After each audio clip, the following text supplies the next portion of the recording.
Hello, everyone. Today I will tell you a very special story, a story that will help you better understand your self-worth and how we perceive it through the lens of society.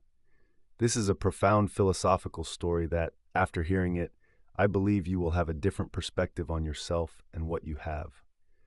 So sit down, relax, and join me as we dive into the story called The Value of the Stone. Once upon a time, in a small village at the foot of a mountain, there was a young man who constantly wondered about the greatest value of his life. He was just an ordinary person, with no exceptional talents, wealth, or power. Every day he would ask himself, "Do I have any value? What am I living for?" That question weighed heavily on his heart, and one day he decided to seek the answer from a well-known Zen master in the region. People said that the Zen master was a wise sage who could see through everything in life. So, the young man rose early, walked for hours across dusty roads, and finally arrived at the monastery where the master resided. Upon arriving, the young man respectfully knelt before the Zen master and said, "Master, I have traveled through many places and met many people, but I still do not understand the greatest value of my life. Please, master, tell me what I am truly worth." The Zen master smiled, his eyes kind and deep, as if seeing straight into the young man's heart. Instead of answering directly, he said, "I will not give you a direct answer, but if you wish to understand your value, I will give you a challenge." The young man, curious, asked, "What challenge, master?"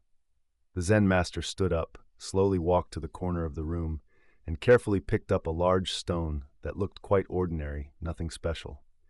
He handed the stone to the young man and instructed, "Tomorrow, take this stone to the market.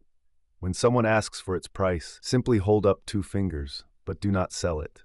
Then come back and tell me what happens." The young man, puzzled, respected the master's words and asked no further questions. He took the stone home, filled with unanswered thoughts. The next morning, the sky was clear and the sun was just rising. The young man brought the stone to the market, a bustling place full of noise and colors.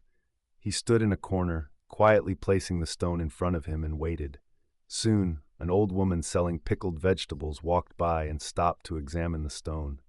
She looked at the young man and asked, "Hey there, this stone looks nice. How much are you selling it for?" Remembering the Zen master's words, the young man held up 2 fingers without saying a word. The old woman laughed and said, "$20? Oh, I could use this to prop up my pickle jars. All right, I'll buy it." The young man, surprised, but following the master's instructions, declined to sell the stone and said it wasn't for sale. The old woman chuckled, shook her head, and walked away. He sat there for a while longer, but no one else paid any attention to the stone. He thought to himself, "Just $20? Is this all it's worth?" With a heavy heart, he returned to the monastery and told the Zen master what had happened. After listening to the story, the Zen master smiled kindly and said, "Very good. Now take the stone to the museum in the city and do the same. Remember, don't sell it." The young man, puzzled but obedient, took the stone once again. He went to the largest museum in the city, a place that displayed many works of art and valuable artifacts from all over the world. When he entered the museum, a curator noticed the stone and showed great interest. He asked, "Young man, this stone is quite unique. Are you selling it? How much?" Following the master's instructions, the young man held up 2 fingers. The curator was astonished. $2,000? What a reasonable price for such a rare artifact.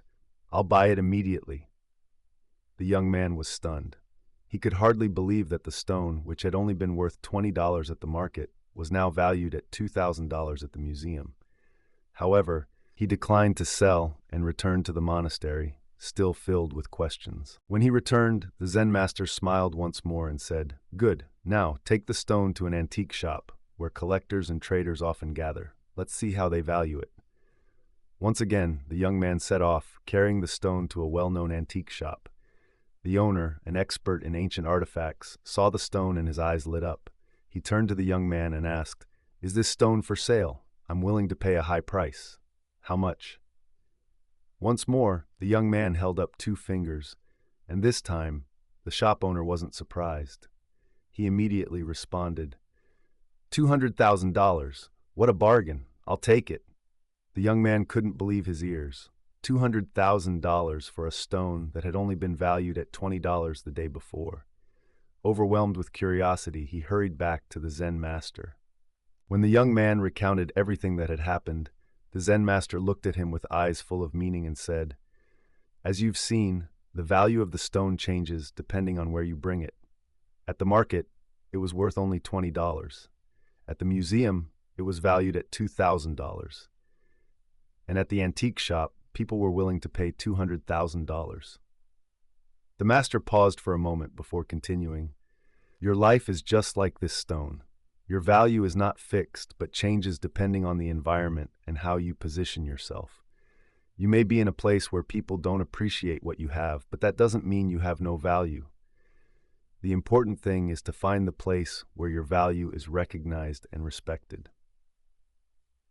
This story teaches us that our value is not determined by others' perceptions or judgments. We shouldn't let ourselves be confined by the opinions or limits that others impose on us. Instead, we must discover ourselves and believe in our abilities, finding the right environment where our value can truly shine.